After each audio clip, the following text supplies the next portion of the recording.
नाम था देवराज। कभी कभी लोगों के नाम बहुत अच्छे होते हैं लेकिन काम बड़े घटिया होते हैं, और कभी कभी लोगों के नाम अच्छे नहीं होते लेकिन काम उनके बड़े अच्छे होते हैं। काम हमारा बहुत अच्छा होना चाहिए। क्या करता है देवराज? दरिद्रो रस विक्रेता। ये दरिद्र है, खूब व्यापार करता है तो भी दरिद्र है।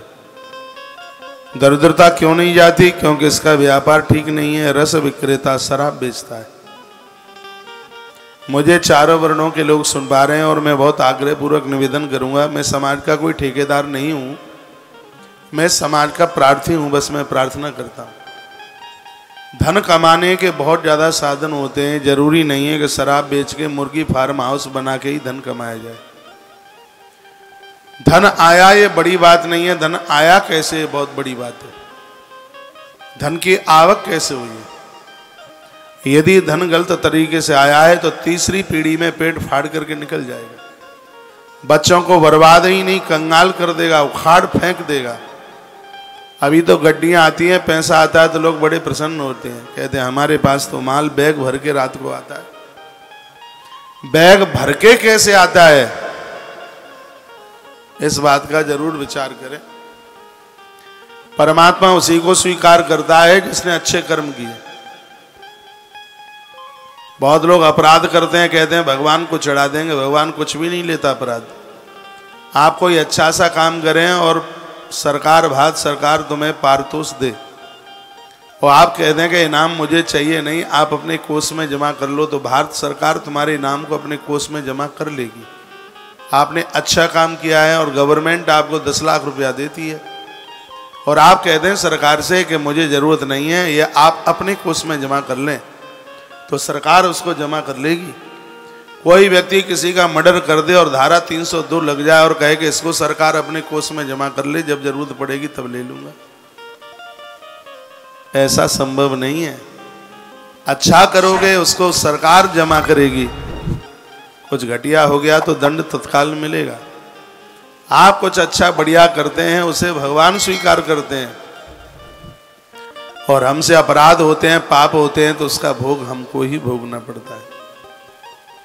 इसलिए बुरे काम का बुरा नतीजा नहीं मानो तो कर देखो। अच्छा करोगे तो ही अच्छा होगा, बुरा हो गया है तो उसके परिणाम हमको ही झेलने पड़ेंगे। तो धन कमाने के बहुत रास्ते हैं, तो जरूरी नहीं है शराब मदिरा बेच करके ही पैसा कमाया जाए, और भी तो साधन है। आपका व्यापार भी ऐसा होना चाहिए जिसमें लोक हित हो रहा हो, लोगों का कल्याण हो रहा हो, ऐसा कुछ हो। पैसा कमाने में सामने वाले को झोंपड़ा उसका उखाड़ फेंक दे, उसे बर्बाद कर दें। हे परमात्मा, ऐसा धन किसी को भी मत देना। और हमने बड़ा बारीकी से देखा है, जिन्होंने ब्याज पर ब्याज जोड़कर अपने बच्चों को करोड़पति देखना चाहा, बच्चों ने सब कुछ बेच बाच दिया, फुटपाथ पर आ गए, सब खत्म हो गया। इसलिए याद रहे इस बात के लिए, धन धर्म के साथ जुड़ा हुआ होना चाहिए। हम और आप 4 पुरुषार्थ पढ़ते हैं, धर्म अर्थ काम और मोक्ष। तो धर्म अर्थ का बड़ा भाई है, छोटा भाई नहीं है। और छोटा उसे कहते हैं जो बड़ों का आदर करे। तो पहला है धर्म, दूसरा है अर्थ। तो इसका मतलब अर्थ धर्म के नीचे होना चाहिए, लेकिन आज अर्थ ऊपर चला गया है, धर्म नीचे रह गया है, इसलिए अन्याय अपराध हो रहा है। हाँ, अर्थ ऊपर गया। ये रावण और शिशुपाल के यहाँ ये सब कुछ यही तो हुआ है। इन लोगों का अर्थ ऊपर चला गया और धर्म गौड़ हो गया, इसलिए इनका विनाश हो गया। पैसा चाहिए, 4 पुरुषार्थ में अर्थ का नाम आता है। क्यों नहीं चाहिए? मंदिर कैसे बनेंगे, गौ सेवाएं कैसे होगी, अनाथों को सनाथ कैसे किया जाएगा? अर्थ नहीं होगा। तो अर्थ का होना उतना ही जरूरी है जितना धर्म का जरूरी है, जितना काम का जरूरी है, उतना ही जितना परिवार की जरूरत है उतने ही अर्थ की जरूरत है। क्यों जरूरत नहीं? 4 पुरुषार्थ में अर्थ का नाम आता है, लेकिन याद रखा जाए अर्थ ऐसा नहीं जो अनर्थ पैदा कर दे।